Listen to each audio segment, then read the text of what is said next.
दोस्तों, स्वागत है आपका अनिल शर्मा संस्कृत क्लासेज में। आज हम पढ़ेंगे कक्षा 12वीं की शाश्वती भाग द्वितीय से सप्तम पाठ विक्रमस्य औदार्यम। ये पाठ राजा विक्रम की उदारता से संबंधित है। हमने पहले भाग में इसके बारे में पढ़ा है। आज हम इसका द्वितीय भाग पढ़ेंगे।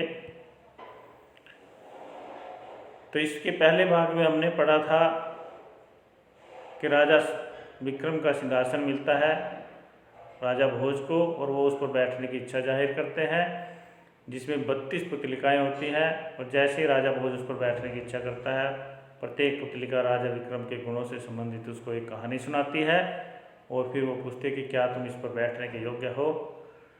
तो इसी प्रकार उन्हीं कहानियों में से एक कहानी है विक्रमस्य औदार्यम, राजा विक्रम की उदारता की कहानी। तो राजा विक्रम की उदारता की कहानी में राजा विक्रम जो है यज्ञ करने की इच्छा जाहिर करते हैं, सर्वदक्षिणा यज्ञ, जिसमें वो अपना सब कुछ दान करना चाहते हैं। तो उसी के संबंधित वो यक्ष, मुनि, गंधर्व, सिद्ध आदि को सभी को बुलाते हैं और एक ब्राह्मण को समुद्र को बुलाने के लिए भी भेजते हैं, जो कि उनका मित्र होता है। तो वो ब्राह्मण जो है समुद्र में षोडशोपचार विधि से पूजा करके पुष्पांजलि देकर उनसे प्रार्थना करते हैं। तो समुद्र महाराज उनको दर्शन देते हैं एक ब्राह्मण के रूप में और मित्रता के लक्षण की बात बताते हुए वो अब आगे बताते हैं। क्या बताते हैं, क्या कहते हैं? तस्मै राज्ञे व्ययार्थम रतन चतुष्टम दास्यामि। तस्मै राज्ञे, अब मैं उस राजा के लिए, तस्मै राज्ञे व्ययार्थम, उस राजा के लिए, व्ययार्थम व्यय के लिए, रतन चतुष्टम दास्यामि, 4 रत्नों को देता हूँ। मैं अब राजा विक्रम के लिए व्यय करने के लिए, खर्च करने के लिए 4 रत्नों को देता हूँ। एतेषाम महात्म्यम, इनकी महानता है, इनकी महत्ता क्या है, महत्ता के बारे में क्या बता रहा है वो? एतेषाम महात्म्यम, इनकी महत्ता है। एक रत्नम यद वस्तु स्मरते तद ददाति। एकम रत्नम, एक रत्न ऐसा है, यद वस्तु स्मरते, जो वस्तु का आप स्मरण करेंगे, तद ददाति, वह वस्तु दे देगा। अर्थात मान लीजिए आपने किसी वस्तु का स्मरण किया कि मुझे ये वस्तु चाहिए, तो वह रत्न वही वस्तु आपको दे देगा। तो द्वितीय रत्नेन भोजनादिकम अमृततुल्यम उत्पाद्यते। तो द्वितीय रत्नेन, दूसरे रत्न से क्या है? भोजन आदिकम, भोजन आदि, कैसा? अमृत तुल्यम, अमृत के समान स्वादिष्ट, अमृत के समान स्वादिष्ट भोजन आदि उत्पद्यते, उत्पन्न होता है। अर्थात उससे आप जब चाहो जौन सा मर्जी भोजन, खाने की वस्तु जो भी है वो मंगवा सकते हो।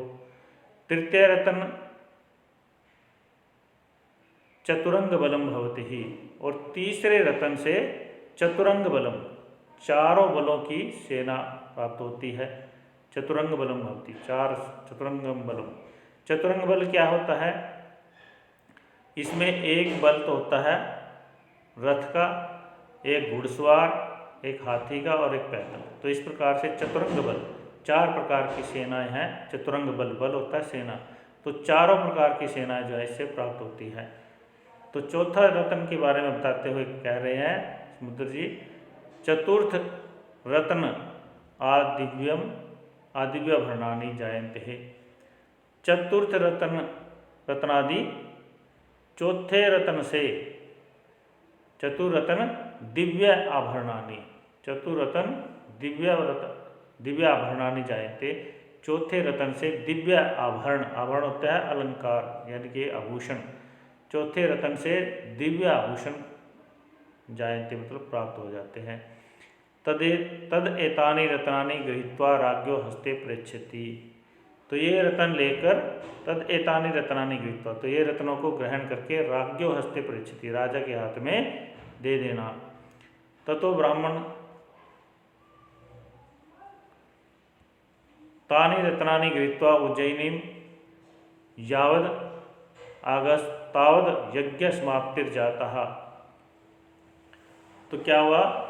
जब ततो ब्राह्मण तानि रत्नानि, तब जो ब्राह्मण है तानि रत्नानि गृहीत्वा, उन रत्नों को लेकर उज्जयिनी यावत आगतः जब आता है, जब तक आता है वह ब्राह्मण जो है तानि रत्नानि गृहीत्वा उन रत्नों को लेकर यावत आगतः उज्जैनी जब उज्जैनी में आता है तावद तब यज्ञ समाप्तिर जाता है, यज्ञ समाप्त हो जाता है। अर्थात जब तक वो वापस उज्जैनी नगर में आता है तब तक यज्ञ समाप्त हो जाता है।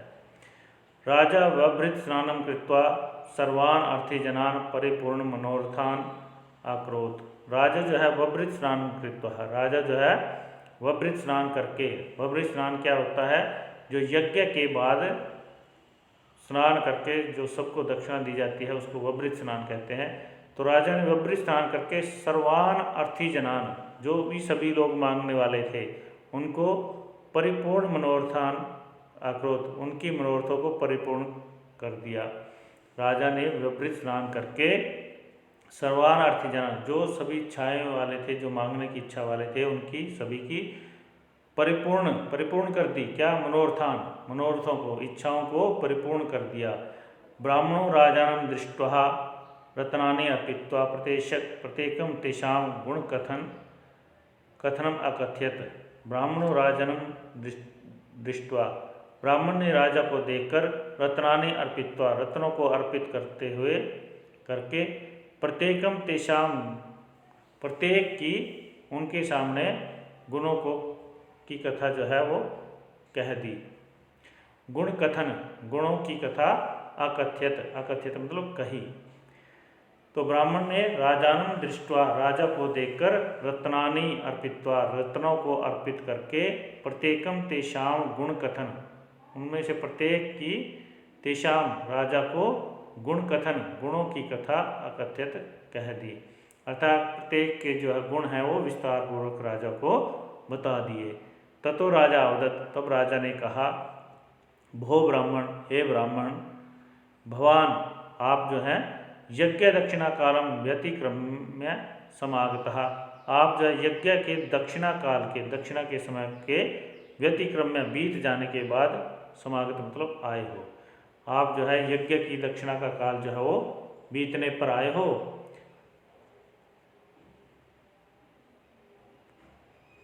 मया सर्वोपि ब्राह्मण समूहो दक्षिणया तोषितः। मया सर्वोपि, मैंने सर्वोपि सभी ब्राह्मण समूहों को, सभी जितने भी ब्राह्मण समूह आए थे उन सभी को दक्षिणाया तोषितः दक्षिणा से संतुष्ट कर दिया है।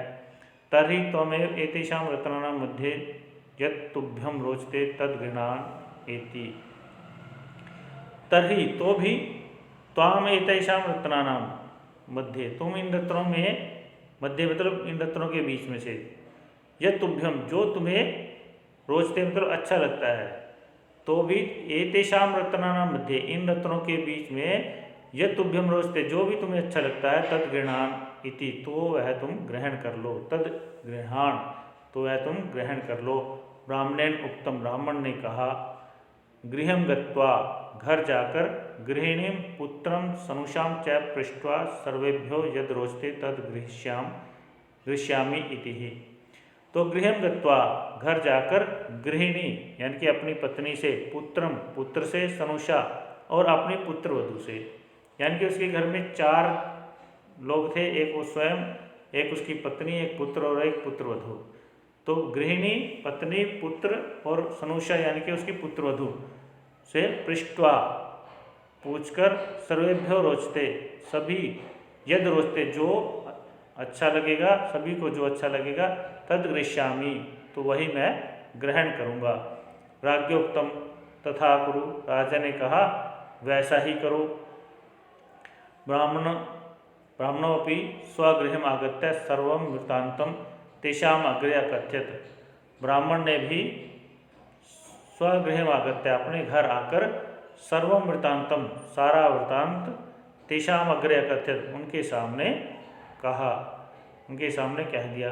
ब्राह्मण ने भी सारा वृत्तांत जो है उनके आगे कहा। पुत्रेण उक्तम, पुत्र ने कहा, यद रत्नम चतुरंग बलम ददाति तद गृह्ष्यामः। जो रतन, यद रत्नम जो रतन चतुरंग बलम ददाति, चारों बलों की, चारों तरह की सेना देता है, तद गृह्यामः वह ग्रहण करो, वह ग्रहण कर लो।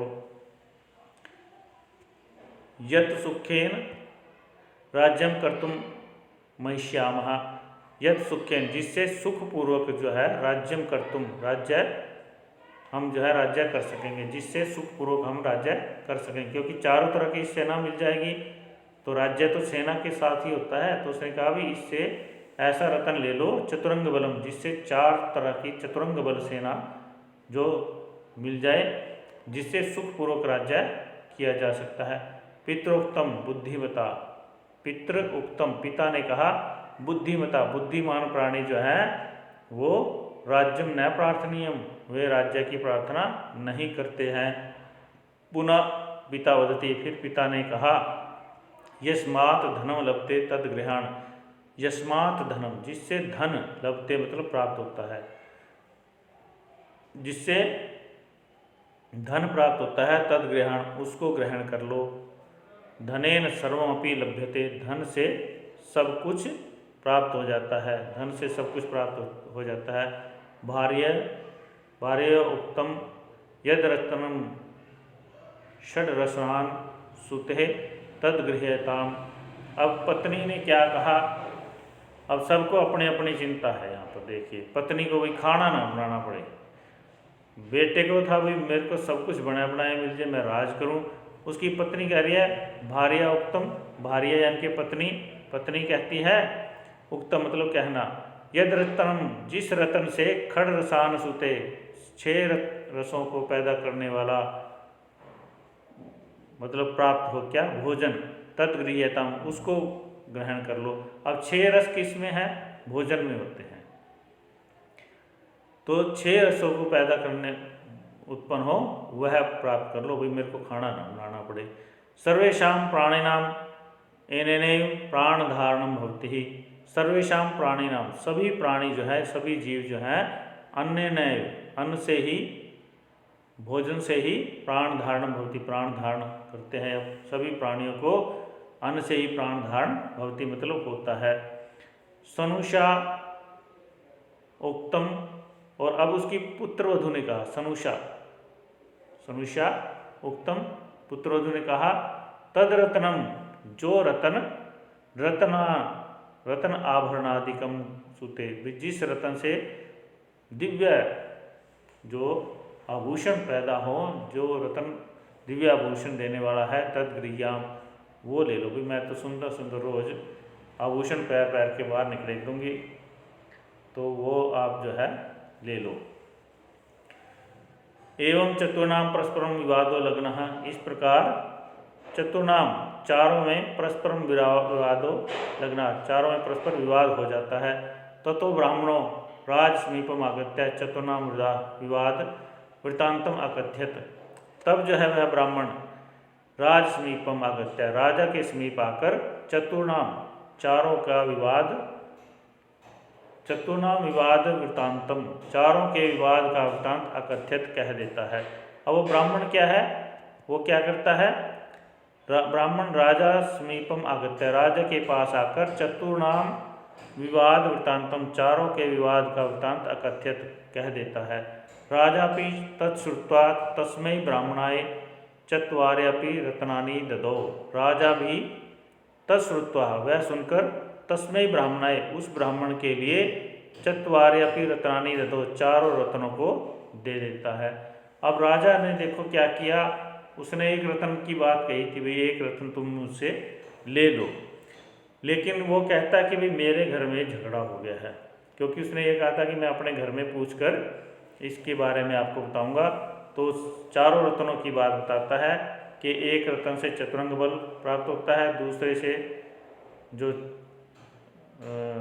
भोजन अमृतुल्य भोजन प्राप्त होता है, और तीसरे से जो पहले से जो वस्तु स्मरण करते हैं वो प्राप्त होती है, दूसरे से चतुरंग बल, तीसरे से अमृतुल्य भोजन और चौथे से दिव्य आभूषण प्राप्त होते हैं।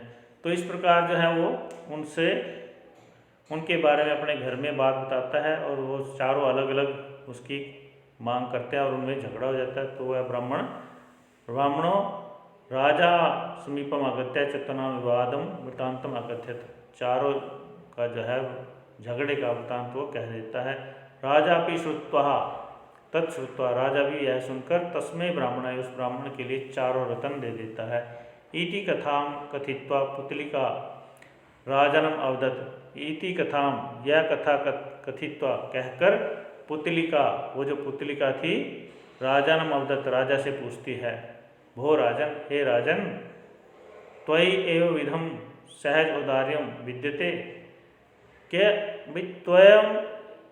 त्वया एवं विधम, तुम्हारे में इस प्रकार का सहज औदार्यम, सहज उदारता विद्यते, विद्यमान है, कि तुम्हारे में इस प्रकार की सहज उदारता विद्यमान है।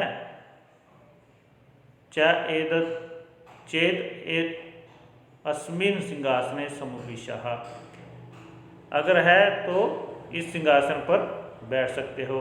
तश्रुत्वा राजा तूष्णीमासीत्, यह सुनकर राजा चुप हो जाता है, क्योंकि उसने सब कुछ तो दे दिया था। जो समुद्र ने 4 रत्न, दिव्य रत्न दिए थे, उसमें से भी उसने एक को देने की बात कही थी, लेकिन वो ब्राह्मण के घर की कलह को देखते हुए, उसके झगड़े को देखते हुए, उसने वो चारों के चारों दिव्य रत्न भी उसको दे दिए। इतनी उदारता थी उसके अंदर राजा विक्रम के। तो उसने यही कहा कि इस प्रकार की उदारता अगर तुम्हारे में है तो तुम इस सिंहासन पर बैठ सकते हो, अन्यथा नहीं बैठ सकते।